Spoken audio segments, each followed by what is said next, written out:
civilmedia.mk. Slobodno, nezavisno, otvoreno. Good morning, everyone.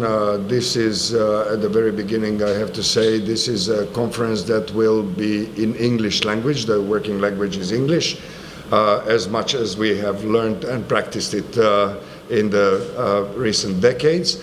However, this is a regional conference, although it also has a couple of distinguished speakers from Germany, so it maybe in a way could be called an international conference from the aspect of the subject and from the aspect of the contributors and speakers. However, this is the first conference in a row that will be organized in partnership with the Balkan Forum and the other organizations in the civil society platform. We'll hear a little bit more about that in a minute. However, this is the conference that we called, it's a long title, Attacks on Democracy and Human Rights. CSOs in support of Western Balkan societies facing disinformation, hate speech, and hybrid attacks. And I welcome you to this conference. My name is Jabir Derala, and I'll be the moderator and the host of the first session of this conference. The first session, or the first panel, is titled How Hybrid Attacks Are Distorting Public Discourse and Endangering Democracies.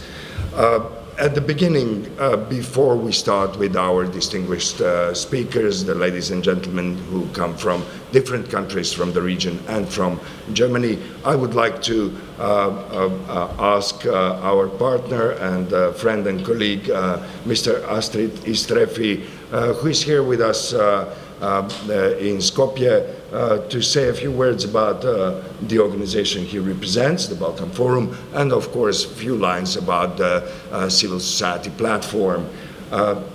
Welcome to this conference, Mr. Astrid. Please tell us a few words about yourself, about the organization and the platform in a very few minutes. Very few minutes. Thank you very much, Jabir. A pleasure to be here. I have been here for quite a while, back and forth, so thanks very much for organizing this conference, and I'm sure that we are going to have not only a productive, fruitful discussion here, but also identify steps that can be undertaken to tackle the issues that we have in the agenda for the conference. Okay, so my name is Astrid Istrefi, and I'm from the Balkan Forum, which is a regional multi-sectoral platform designed to advance cross-border dialogue and create a shared regional vision and agenda for cooperative action in the Balkan region based on economic integration, prosperity, and sustainable peace. In our work, we highlight good practices of regional cooperation to policy discussions and promote existing efforts to connect grassroots initiatives, knowledge, and successes to the decision-making levels that are responsible for policymaking and regional plus EU Euro-Atlantic integration processes. A couple of words about the civil society platform. Civil and Balkan Forum are both members, as are about 40 civil society organizations and activists from the Western Balkans region, from the 6 countries. It's quite a diverse platform of organizations. You may have heard about the work that has been undertaken by the civil society platform in the context of Berlin Process and related summits. So we have united our efforts to give an example to show that we can work together and create a united front in tackling the issues that are holding back the democracy, the progress, and the future of our countries. And so what we have done is presented joint statements and manifestos to London Summit in 2018, and then Poznan, Sofia, and lastly, the Berlin summit that were taking place within the Berlin process in general. Together with civil society platform from the Western Balkan Six, including Bulgaria and Greece, we are working to strengthen the relationship and collaboration between civil society, between media, youth, academia, diaspora, and business sectors in the Balkan region. In terms of today's conference, I think Jabir did the opening, but I would like to say from myself and emphasize a couple of critical issues that I believe we are dealing with. But to start with is that we are witnessing different forms of warfare, extremely sophisticated but not unnoticed or undetected, that are threatening our countries and societies and are having severe impact in our democracies and in disturbing peace and progress in our region. Propaganda, disinformation, fake news, however we name them or define them, are proving to be enormously influential in not only disseminating and mobilizing, but in almost having a decisive impact in elections, in referendums, peace and EU Euro-Atlantic integration processes, including in the current pandemic and vaccination. I think we are witnessing that there is plenty of evidence of such a threat to our countries and societies. These forms of warfare are utilized by various actors across the globe and in our region to strengthen their patronage networks, aid transnational crime and corruption, deepen inter- and intra-state and community divisions, distract social cohesion, and support raising authoritarianism and ethno-nationalist policies and rhetoric in our countries, which is very unfortunate. This is why we are finding ourselves in such a position that we seem to have lost our capabilities to predict, let alone anticipate, such profound threats that are making our future more insecure. What is also proven is that we find it easier to blame X, Y, and Z and identify and or assess the impact, but less so in taking the blame ourselves for not acting on time and decisively to protect our democracies, our countries and societies from becoming more vulnerable and less resilient to such threats. So the point is today that at this conference, we are looking beyond of identifying, assessing the impact.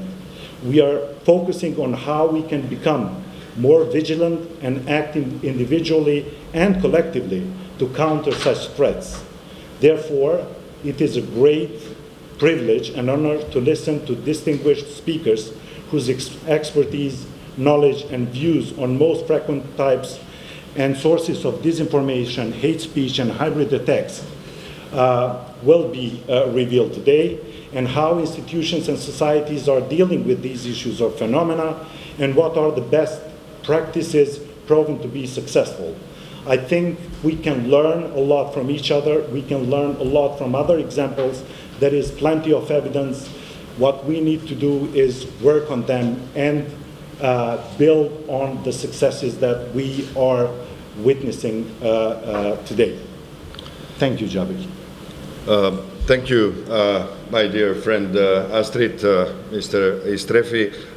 That was a very important point to make, and I'd like to share with the audience that the Balkan Forum and Civil are part of the civil society platform that is issuing numerous recommendations, policy documents that are considered seriously by international community, by governments, as well as the Berlin process itself in the recent months, and also last month another document that has been tackling the issue of free movement of citizens in the region. That is, according to me, quite important point to make as well, in order to present the importance of this platform, of which we are part of.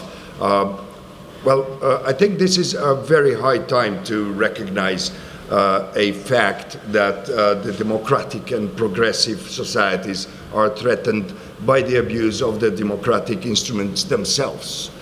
More precisely, democracies are under attack by sophisticated, complex, and persistent propaganda machineries, but also by intelligence and counterintelligence agencies, underground and criminal structures, fake civil societies, civil society organizations, religious circles, even businesses, media, academia, etc., etc. All of them are a part of the hybrid warfare that is waged by authoritarian regimes by quite some time now, and particularly intensified after the invasion of the Russian Federation on Ukraine in 2014. Socio-political circumstances within the country, the region, and much wider are such that provide unlimited, practically unlimited space for fierce disinformation and hate campaigns against progressive individuals and groups in the society.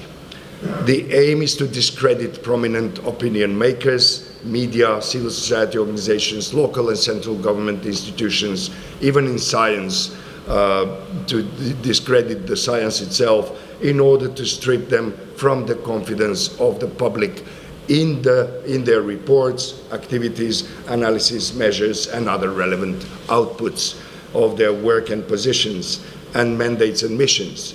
The attacks against civil society activists and journalists are countless. It is not just a hate propaganda by some angry group or radicals and bitter trolls. It is more than obvious that the whole propaganda machinery stands behind the multi-year continuous attacks on civil society actors, particularly those that are visible and influential, active on daily basis. I would start this conference with this point, and as a humble introduction to a very important person to us, Dr. Wolfgang Ressmann, who is the chairman, the head of the Federal Association of Citizen Media, as well as the chairman of the Youth for Media Network. Quite an expert in the circumstances that are ongoing in Eastern Europe, particularly in Belarus, as well as Ukraine and other countries that are facing troubles with democracy, freedom of speech, and the rule of law. Good morning, Dr. Ressmann. Thank you for being with us today. You are kindly invited to share some of your experiences and your opinion, your analysis about what is going on worldwide, but especially in the region that you're covering as an expert, as well as the head of your organizations. Please feel free to share. Thank you, Mr. Darella, for the invitation to this important conference. Thank you that you introduced what I do. Behind on the screen, you see this media dialogue symbol or logo. I am working since 2015. It was the year after the Maidan protests and after the so-called, real Ukrainian revolution, supported by the Ministry of Foreign Affairs of Germany. And our project means putting together universities, journalist organizations, on the national level, artists to think about the topics you also have on in the Balkan region, the whole problems with Russia propaganda, with fake news and destabilization of democratic societies. And I think it's not only a problem in the Balkan region, is a problem in whole Europe with different on different stages. Let it say me in this way. I want to start with a short report about the situation in Germany. We also have in Germany Russian propaganda. We have Russia Today, this TV station I think you know well, and this one and the so-called news, a lot of news of them are connected to the right-wing populists, the whole complex of Corona opponents, that's the core of an anti-democratic movement, to the right-wing populists supporting Putin at Moscow and so on. And so we have also a lot of yeah, let's say real fights in the audience and the public with fake news and propaganda, especially the Russian propaganda. But it's only a small minority what we have in Germany, about 10% at the election, what this right-wing populists and the anti-democrats are getting on votes on the federal level. In the European Union, you know, we have several problems too. We have the right-wing populists and nationalists in Hungary. We have them in Poland and Slovenia too. And it shows that, and we have it in Croatia nationally, the nationalist forces, which are, and they all work together also in a network in Europe to fight against this democratic structure of the European Union. So, and in between is the Balkan problematic. And this was also the point where I have contact and information exchange with Mr. Darella since several years, comparable with the situation in the Eastern Partnership countries. I said that I started 2015 in Ukraine. And meanwhile, we are working with Georgia, with Armenia, with Moldova, and especially Belarus, and everywhere the same problems appear in a very dangerous form. Frozen conflicts on the one side, in the Ukraine, the open war, but the destabilization of society is on a very, very high level. But the destabilization is also in Georgia visible. The politics of Russia in Armenia after the war and after the attack of the Turkish and Azerbaijani forces in the Karabakh war some month ago gave Russia the chance to send troops to this region again. We have the frozen conflict in Moldova with Transnistria, the occupied territories in Georgia, and it's all combined with Russian propaganda and media influence in this former Soviet republics. And I think one of the main point is when we have a look at the whole Europe landscape, that the idea to rebuild the old empires. The one empire is the Soviet Union, to rebuild it and with all zones of influence from Russia's side. This is one of the problems we have, and one of the reasons we are talking about hate speech, disinformation, and hybrid war attacks. And on the other side, we have also the Turkish thinking of to rebuild the old Osmanian empire.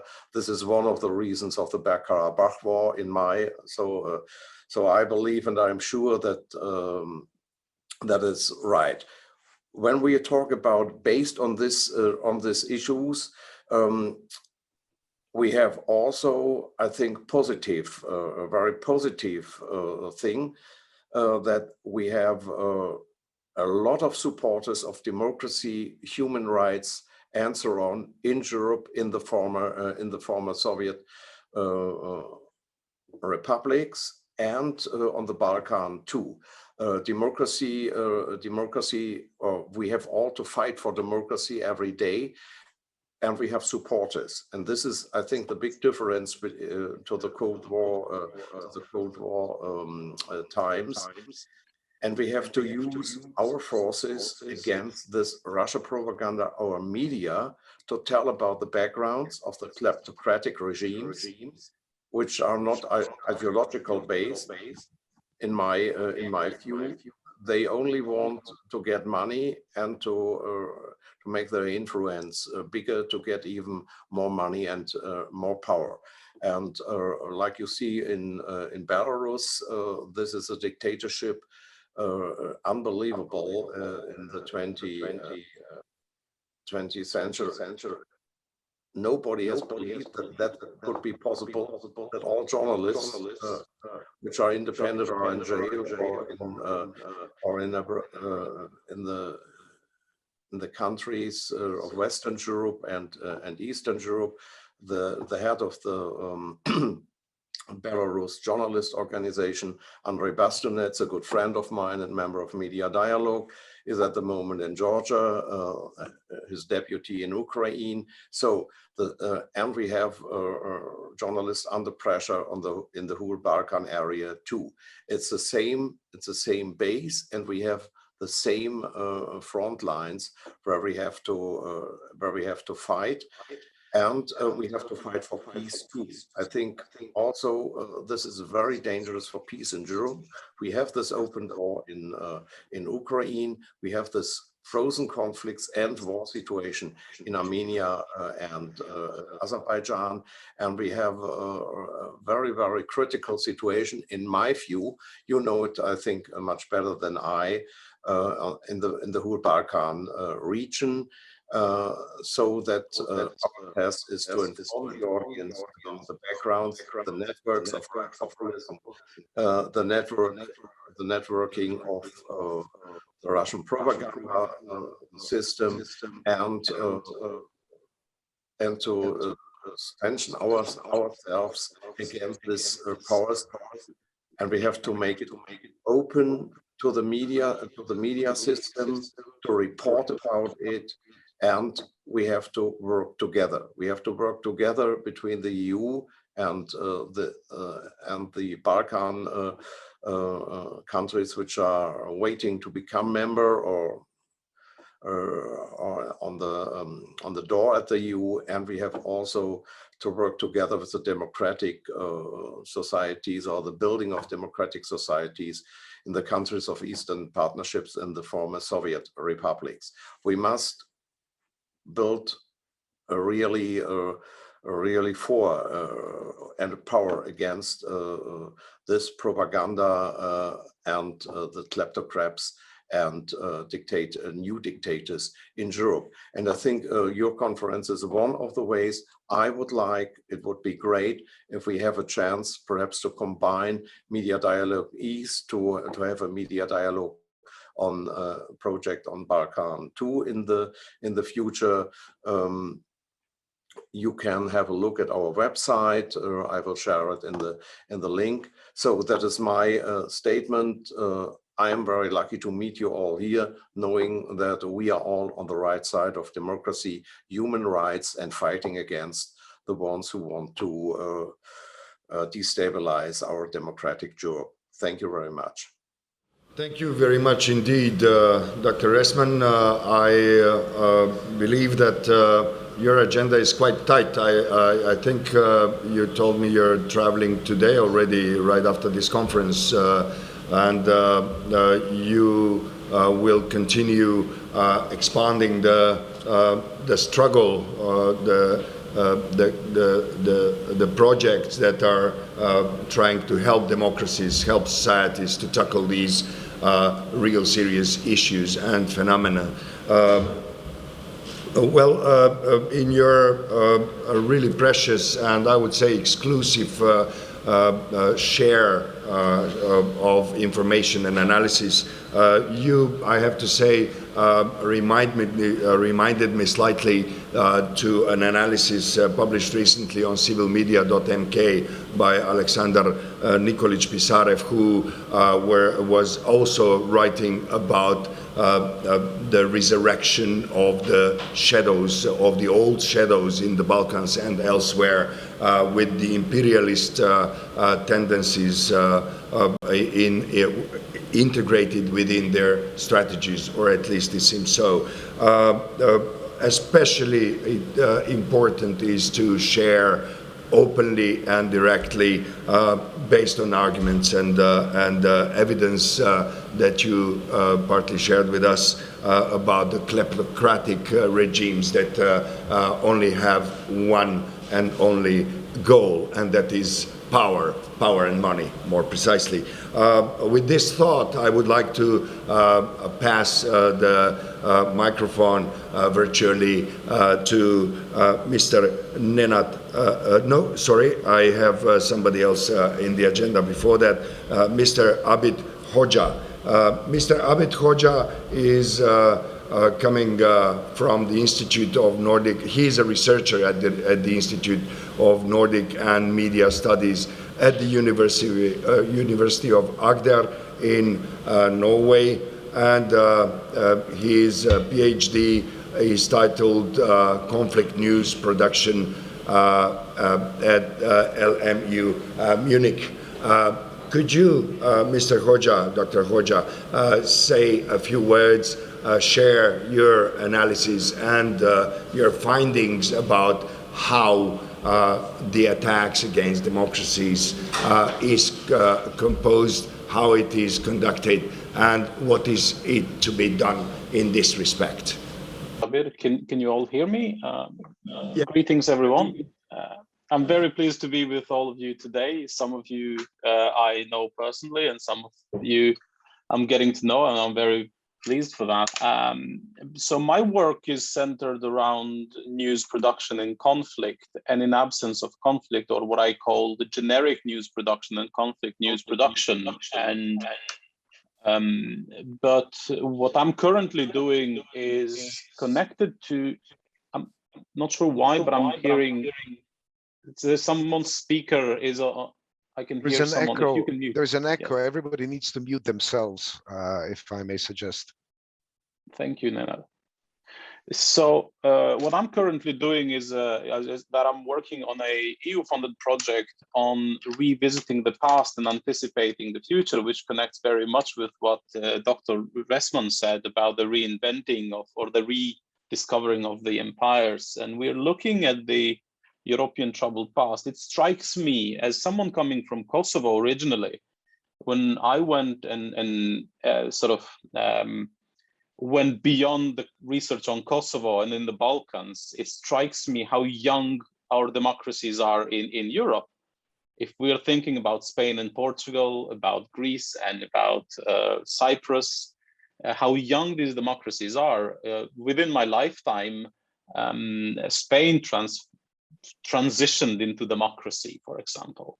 And we are not thinking how fragile these democracies are as well.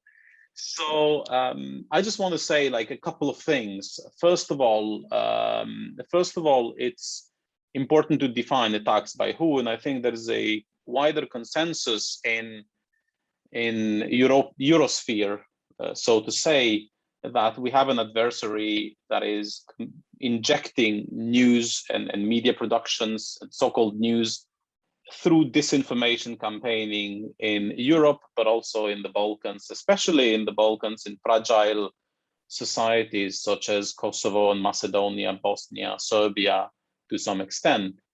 And having said that, we cannot ignore the fact that actually European countries, as Dr. Ressman said, are not immune to that. We've seen a lot what's happening in Slovenia. We've seen a lot what's happening in Hungary.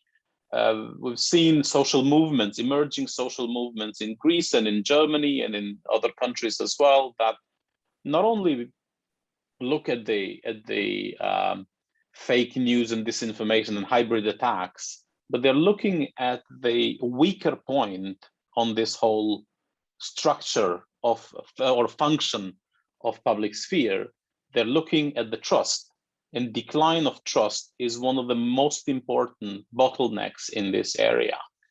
The whole point of fake news and disinformation is not to believe that cows are flying in Russia.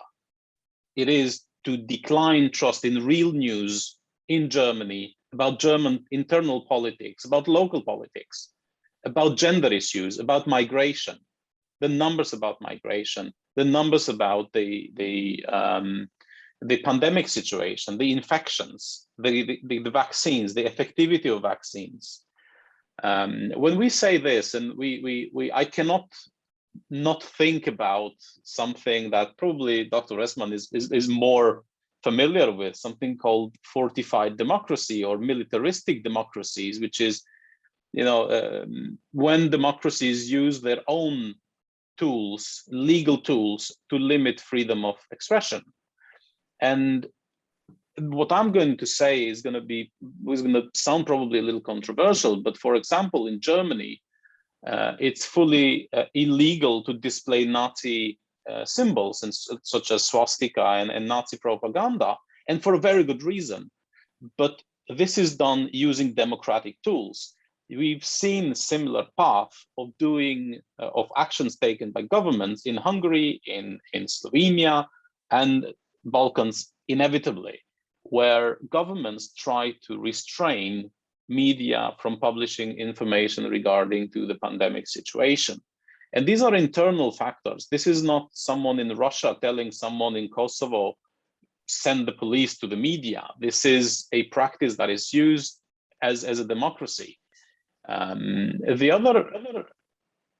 other important thing is that we're all in Europe struggling with democracy. One of the things that we see is internal struggle with democracy, and democracy is bottom-up. It's almost never a top-down process. And the process of bottom-up democracies become very fragile when you have authoritarian political leadership that don't want to embrace fully democratic practices. We have confirmed reports, Council of Europe reports of the Russian influence on media content in Europe. Just recently, the report on state of democracy, human rights, and rule of law, the Council of Europe report, states that during 2018 to 2020, respect for freedom of expression was in decline in many countries, meaning many member countries of the Council of Europe. And this is worrying, because these are democratic institutions that member states adhere to, and this is a report that is criticizing itself for declining democracies. So I don't want to go too much into details and prolong my talk here, because I think we're also limited in terms of time. But in a book by Stephen Levitsky and Daniel Ziblatt called How Democracies Die, one of the bottlenecks of declining democracies or democracies dying is the function of gatekeepers. We have to rethink, in today's technological reality, we have to rethink the gatekeeper function.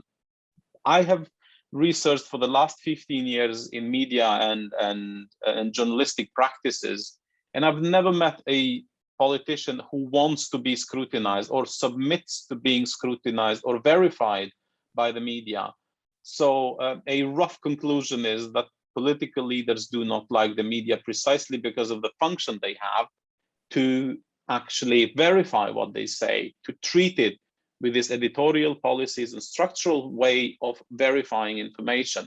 And this function has been diluted to some extent with the rise of social media, with the rise of democratization of communication everywhere, which brings a lot of positive things and positive changes, brings a lot of voices, but also comes with a price. The other thing that I wanted to say here is that from the Kosovar perspective, and only a fraction of my research is focused on Kosovo, we have to look at countries from a sort of comprehensive perspective. Whereas in country where I live now, in Norway, we score the best in freedom of expression. Norway always is in top 3 or top 4 of countries with media media freedom, and Kosovo scores halfway in the ranking. But we have to see this as a process, as a comprehensive process, from education to other factors that influence this overall quality of democracy that we live in.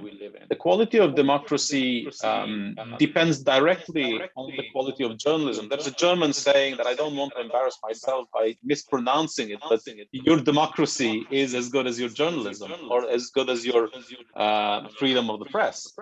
And we have to see, how do we fix these problems through a comprehensive approach? And the comprehensive approach is that we haven't thought about the necessary reforms on education. And education comes from primary to secondary to high schools to university, in the field of media literacy and information literacy, in the field of understanding political participation as not only a responsibility of active citizenship, but also as an obligation to a functioning democracy. We need to also think about the tools by which we measure trust. Trust, you can be a political leader for 10 years and then you have one little scandal about non-verified information and your career goes up the flames. You can be Mother Teresa for 20 years and then you get one media content that destroys your entire career without verified proof. So now we are at a stage where we cannot decline all these, we cannot undo all these developments. So, for example, and I will end with this, Kosovo has roughly 1.7 million inhabitants and has 2 million SIM cards that provide internet. So by definition, more than the adults have more than one SIM card that provides internet. The other thing is Kosovo has like the largest number of inhabitants with internet access, not only as households as well. So internet penetration is 96%. And the way information, the media diet is created in Kosovo does not depend on television, does not depend on, we don't even have printed newspapers anymore for a year now in Kosovo. But it completely is based upon distribution by Facebook and YouTube, IPTV, and other internet-based platforms.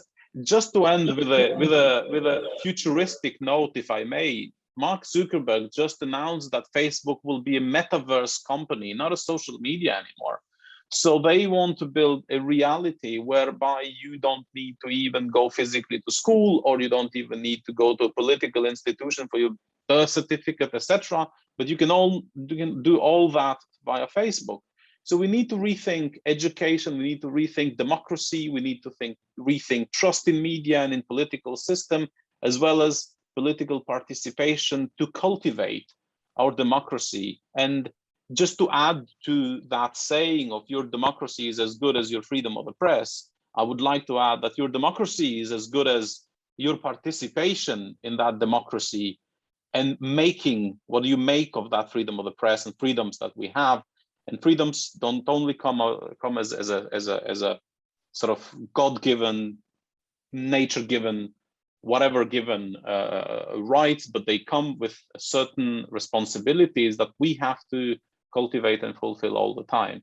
So I don't have a recipe for how to fix all these things, but in terms of policy, I think that we cannot fix them by training journalists, training politicians to better communicate. We have to fix them from the bottom up, from all the way structural approach, which is comprehensive.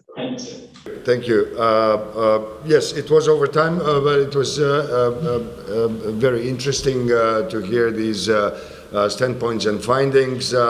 About Facebook, I also would like to say quite a few things, but I will refrain now for the sake of the agenda. But I will only mention the New Zealand's Prime Minister back in time after the attack on the mosque in New Zealand in 2019. In March, I think it was. So it says a lot. The statement of the New Zealand's Prime Minister says a lot there. But I'd like to rush ourselves a little bit into the agenda and go to Mr. Nenad Šebek, who has 3 decades or so journalistic experience. Somebody who was the executive director of a very important center for democracy and reconciliation in Southeast Europe, and he was a director of the Heinrich Böll Foundation in the Belgrade office.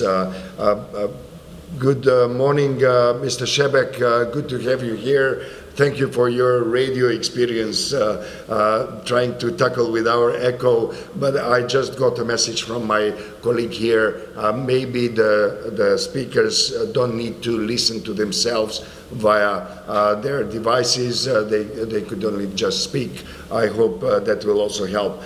So, Mr. Šebek, in your really extensive experience that you gathered over the years and decades of professional experience, would you care to share your findings about the topic, about the attacks on the democracy and human rights, about the hybrid attacks of of the democracies in Europe and across the world, of course, and particularly in the Western Balkans countries? Thank you very much for a very kind introduction, and thank you very much to Dr. Esman and to Abid for their very interesting contributions. Let me kick off by reacting to some of the things which they said. I think very importantly is Abid's reminder of how young our democracies are. And we're not talking just about the post-communist countries. We're talking also about what we consider to be normally mature democracies like Spain or Greece, which they are actually not. The second thing that Abid mentioned is let us not look for Russian influence behind every tree, because a lot of the hybrid warfare, which is linked to Russia, is, however, homegrown and is more related to internal political situations in the countries that we talk about.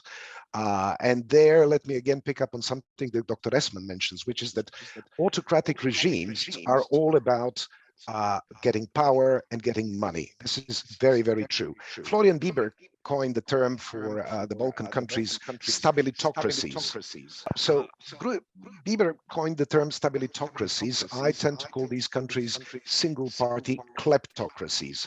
So Dr. Esman, very, very true. It's all about gathering power, and gathering power is about gathering money. Now, let me go back a little bit to the history of hybrid attacks. First of all, this is nothing new. During the Cold War era, it was called PSYOPs, psychological operations. Both superpowers engaged heavily into it, even going as far as to trying out paranormal phenomena like implanting thoughts via psychics. Then let me go way back into history and go into what in journalism is considered to be the first war reportage that ever appeared in the media. It goes back to the era of the Trojan War, and we are talking about the Iliad by Homer. Now, for a moment, let us assume that Homer actually existed and that the Iliad is a true account of a war which happened.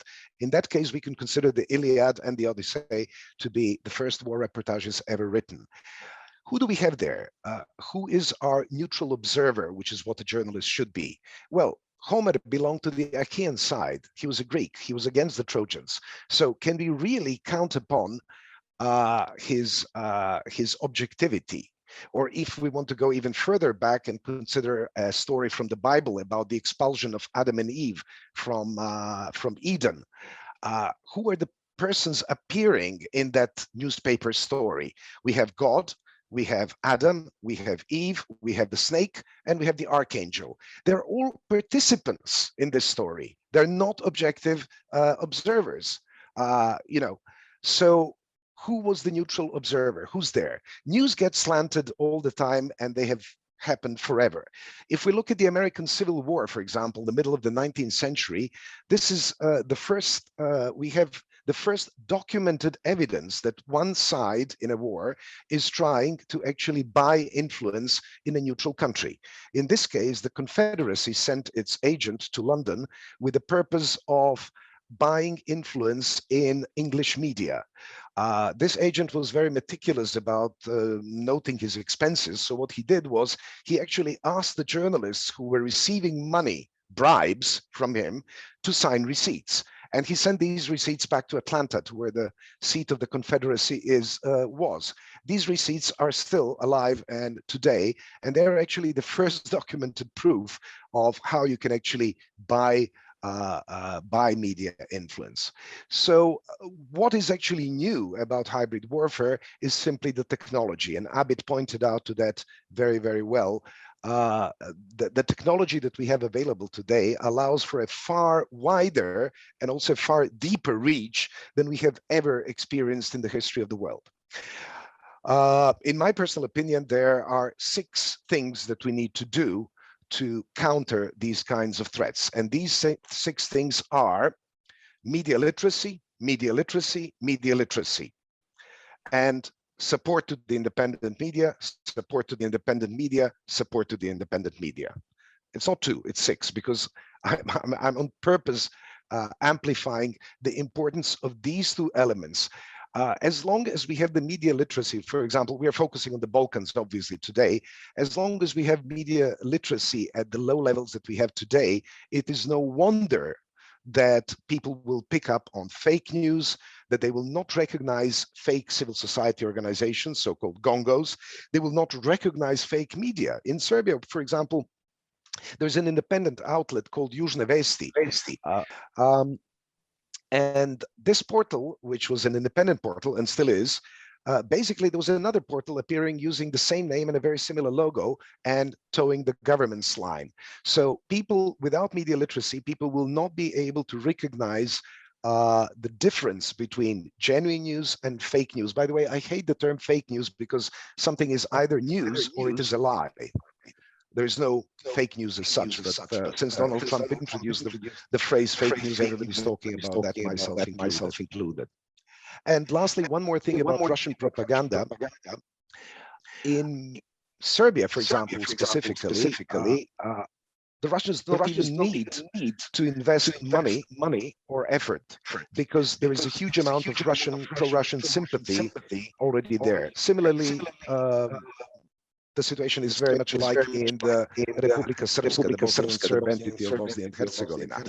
Elsewhere, it doesn't really work. It isn't useful. It used to be in North Macedonia during the Gruevski era, but it is not the case now. Thank you. Am I on? Thank you for your presentation. Apologies to the audience. I hope that it's not the same with the audience that is online.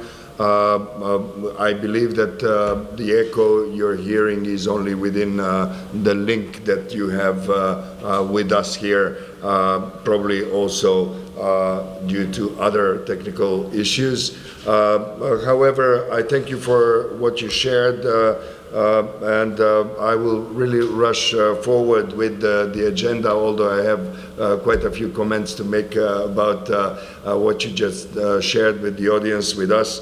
And I would like to invite Mrs. Amina Shurkovic, if she's still online with us. Yes, I'm here. Yes, Amina, Mrs.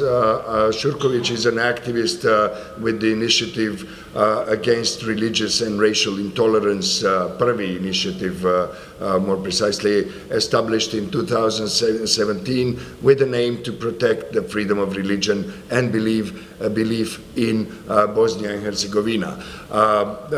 Good morning, Mrs. Shurkovic. Please, can you share with us about how the attacks on democracy and human rights is being conducted in your society, and what can we do about this? Please share your experience as well. Hello, everyone. I would first like to thank you for hosting this very important event, and I feel very honored to be able to provide my perspective on these challenges and to listen invited experts from the other organizations and countries. Since it is a phenomenon that affects almost all aspects of human life, and it can be viewed from the angles of various scientific disciplines, I was thinking about what to focus on today. So I decided to go back to my background, criminology, and try to explain hybrid ethics and disinformation from a criminological point of view, along with prevention, of course, in context of Bosnia and Herzegovina. In December, as we all know, in 2018, the European Union adopted an action plan against disinformation, recognizing it as a serious threat to democratic processes. However, such activities were absent in the Western Balkans, where hybrid ethics were not recognized by government actors, academia, or media professionals in the region. In the case of Bosnia and Herzegovina, the awareness of this issue is even less presented than in neighboring countries. Hybrid threats are increasingly difficult to monitor, to anticipate and respond to. The actual state of hybrid ethics is not covered by any statistics. In criminology, we have the crime triangle, which identifies three factors that create a criminal offense. I will try to use the same model to explain hybrid ethics in the context of Bosnia and Herzegovina. So the first factor is the intention. The individual or the group must have the ability and knowledge. Here is very important to emphasize the difference between lies and factual errors. A person may make a factually incorrect statement believing it to be true. It is the intention to deceive that separates these two categories, and it is a key element of political misinformation. The second factor that criminologists are very interested in are the attackers, people or groups who are behind the spreading disinformation and hybrid ethics. It is impossible to create one profile that suits all of them, but some common motives are entertainment, profit, political, of course, motives, anger, revenge, and other emotional needs. I will mention here because it can lead us to founder of the academic discipline of cyber criminology, Jay Shankar, who developed the space transition theory of cyber crimes, which tries to explain why people behave so differently when they move to cyberspace. One of the postulates of this theory, which is very important in our context, is flexibility of identity, anonymity, and lack of distraction factors in cyberspace. Individuals sometimes they commit acts in groups that they would never do individually, which is part of that mass mentality. Examples are politically motivated cyber criminals who are members of extremist and radical groups and use the internet to spread propaganda, to attack websites or their political enemies. Of great interest to the criminologist is actually the way of committing the offense. When it comes to hybrid ethics, it is very difficult to raise the profile of attackers based on the distance between the place where individuals or groups operate and the target is irrelevant, and it is meaningless in the context of cyberspace, where distance does not exist. One of the key findings of research conducted in 2018 and 2019 in Bosnia and Herzegovina, based on the resulting material of the Bosnian fact-checking platform was actually that anonymity. Anonymous portals in Bosnia and Herzegovina are the type of media that appears as the main source and transmitter of misinformation in the online space. In most cases, their primary motive for producing such content is the commercial profit. On the other hand, the findings indicate that some of these portals were established by political actors as a means of attacking political opponents by placing inaccurate information and accusation against them. Anonymity is used in these cases as a way to avoid public criticism and responsibility for such action. And I will end with the third factor of this criminal triangle, which is opportunity. Opportunity for the attack to be committed, which means disinformation to be transmitted.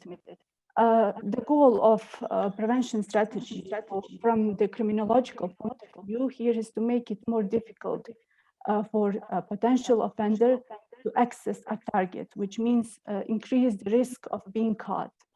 Unlike broadcasters in Bosnia and Herzegovina, the print and online media have no legal or regulatory obligation to publish registration, to publish contact or ownership information.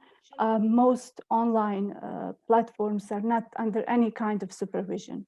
In such circumstances, there are no obstacles to the existence of anonymous platforms that use misinformation in the service of the goals of a particular political party, while at the same time protecting the person who managed them from any responsibility. So we have to increase the offender's effort to commit a crime. To transfer the misinformation, reduce the gain that individuals and groups are expecting after transmitting misinformation. As Mr. Nenad said, this can only be accomplished by increased critical thinking skills of population and media literacy. Because in Bosnia, there is still widespread perception among citizens that cybercrime, hybrid attacks, disinformation are not such a dangerous phenomenon.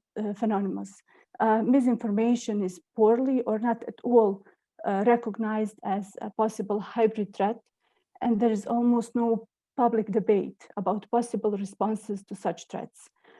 So low awareness of cybersecurity and media literacy makes population more vulnerable to crime and a suitable audience for manipulation. Thank you, Mrs. Jurkovic. This was a very, very important aspect of our theme that we're discussing at this conference today, really completing the whole picture of and the whole mosaic of the ideas and the directions of thinking and acting against the hybrid warfare outputs that are witnessed by the societies across the world, and especially in the Western Balkans, because we live here, we feel it the most, of course. However, I thank you for this really important, again, this important aspect of criminology, of the criminological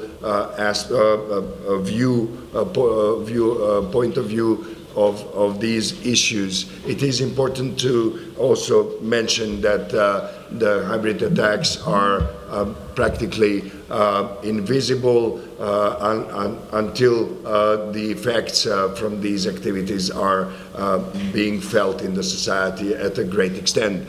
I won't continue with this comment, of course, because we need to rush through the agenda, because we wasted a bit of time with our technical issues, but I believe that it is important what we are talking about today, and each and every speaker has provided a unique and extremely important, valuable input into this conference. I believe we will continue like that with Mrs. Amina Shemsovic if we are online. Mrs.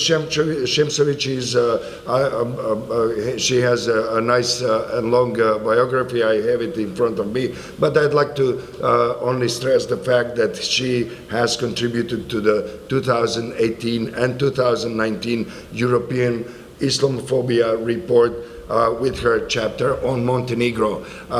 Maybe we could start there with Mrs. Shemsovic, who I ask kindly to share her standpoints, her experiences in the area of the hybrid attacks on democracies and human rights, particularly. Please.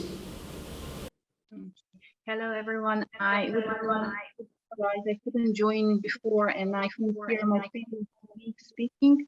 I had some technical issues, but luckily I'm here now. So I will be really short and try to give my input on this topic. Although I consider a question is a little bit too big, right? We could speak about it for hours. But from the perspective of a researcher, and well, I can say that speaking of Serbia and Serbian context, we have a good legal context and legal framework. Unfortunately, we do not have that in practice. So yeah, of course, hybrid attacks are pretty much present, especially in huge growth of racism, nationalism, hate speech, hate crimes. But unfortunately, when you see that on the paper, everything looks fine, everything can be prosecuted. But in the practice, very few cases have seen their end and have seen their justice, right? Especially speaking in the case of minorities, speaking of ethnic, religious, national minorities. In our experience, when we talk about media, especially in media landscape, I can say that unfortunately, for the last year, 2020, I haven't seen the cases that had their justice in the court, right? That's unfortunately, I mean, maybe you have heard on the news that Serbia, according to the House report, it's not considered democracy anymore, right? So we have, it's also a little bit to speak about these problems that unfortunately are considered to be smaller than the problems we had currently, right? We have way bigger scandals and affairs, and then when we actually speak about hybrid attacks and we are not considered as serious as this is, unfortunately. Thank you for sharing this experience with us, and of course it's a very good point to make that when the activists are under attack and when they complain, usually institutions are either not capable enough to understand the topic or they're not ready to take any action. And of course it is important to take all these things seriously, especially as Mrs. Shurkovic mentioned before. This is also in the areas of crime, and the institutions have legal obligations towards their citizens to protect them and to serve them for the sake of the democracy, for the sake of their security, and of course for the sake of their human rights and freedoms, their dignity. If you have finished, are you done? I would just like to add an example and to talk about that like in practice, hybrid attacks really grow into something. Like 2 years ago, we had a case of a journalist who was he was actually a local journalist investigating local corruption, and he was attacked and had he was a victim of several attacks, right? But he was of course not taken seriously, and everything ended with a really huge incident when his house was set on fire. Of course, the person who did this was never caught, and even everything led to the political sphere, but of course on the court everything is still 2 years later and nothing resolved, right? And of course when we speak about especially journalists, journalist profession is not anymore considered to be safe profession in Serbia. That's a very good addition to your experience and your findings. We have experienced as an organization, and also our fellow colleagues and activists across our country back in time during the regime of Gruevski. We've experienced quite a lot of things that remind me of what you just shared now. There is a good news, actually. Yesterday we heard the Justice Minister Maricic, who announced the fact that in future there will be a legal consequence against anybody who attacks journalists. As an attack, it will be considered by the law as an attack on an official, which is quite a move forward to make a really further difference from what we were experiencing until only 4 years ago. I would like to move forward with our next speaker, Mr. Erjon Curai. Mr. Erjon Curai is our last speaker on the first session. I would only share that he's an expert in business development, innovation, and digital transformation. Dr. Curai is also, he also avails of a blended professional experience in academia, CSOs, the public and private sectors, etc., etc. Thank you for being with us, Dr. Curai. Could you kindly share your experiences, your standpoints and findings about the topic, how hybrid attacks are affecting democracies and human rights in particular, in your experience in Albania and elsewhere, according to what you have experienced so far or researched so far. Please. Well, thank you very much for organizing such an event. Honored to be here. Indeed, my perspective, let's say, such a topic of my heart actually is indeed a very crucial point at this context or this reality. Actually, as mentioned, so I'm also a journalist coordinator at a project sponsored by EU, working on digital transformation and digital agenda of EU, actually, inherited and somehow embedded into a new context. I'll try to shorten my speech at the end. Actually, my takeaways at the end, so let's say the keywords will be quadruple helix, digital rights, digital literacy, and CSOs. So let's try to glue them together. Actually, I think that I believe that all the matter we're discussing, so in order to be not so vulnerable, our region against such attacks regarding democracy, we need hardly to point and focus on digital rights and digital literacy, which definitely, as Renat mentioned before, includes as well media literacy. So that's the way how we want to tackle that. But definitely, in order to do that, we should be inclusive. I'll not take it so. That's the point. So CSOs, so that's what we're discussing actually here.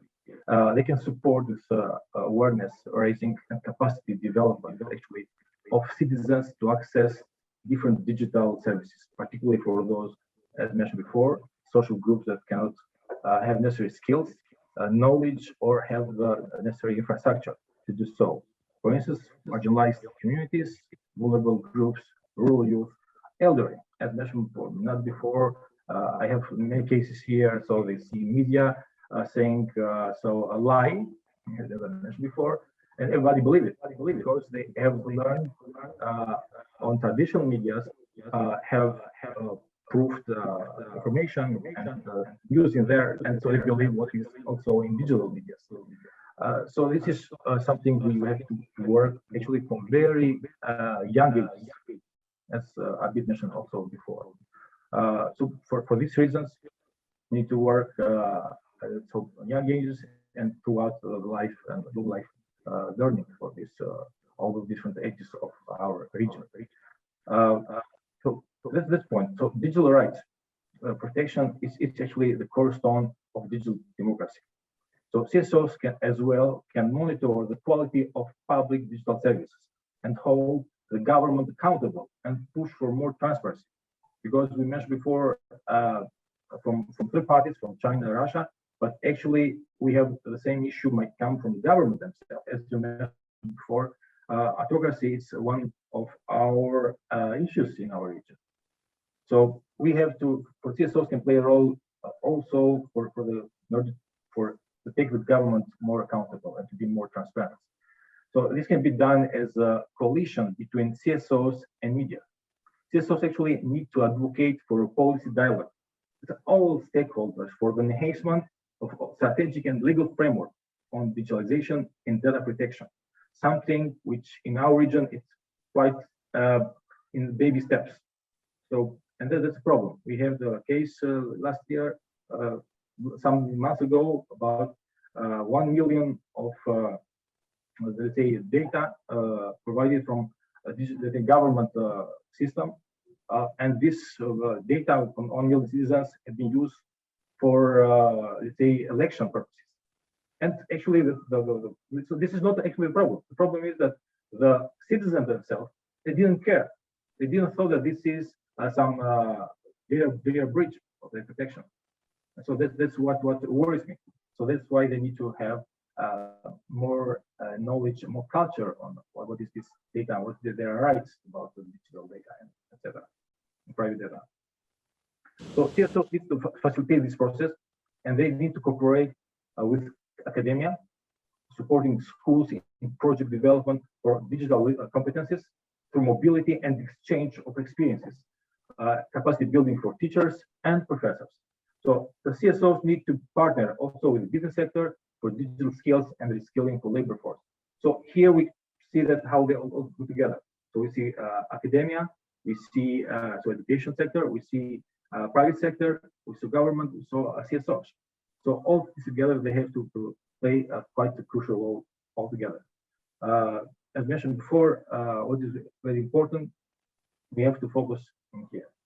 So how we all CSOs can play this vital role in our democracies in order to start tackling digital rights, digital literacy, working with academia, working with the private sector, and raising awareness on digital rights and democracy. Thank you very much. Thank you very much indeed, Dr. Tsurai.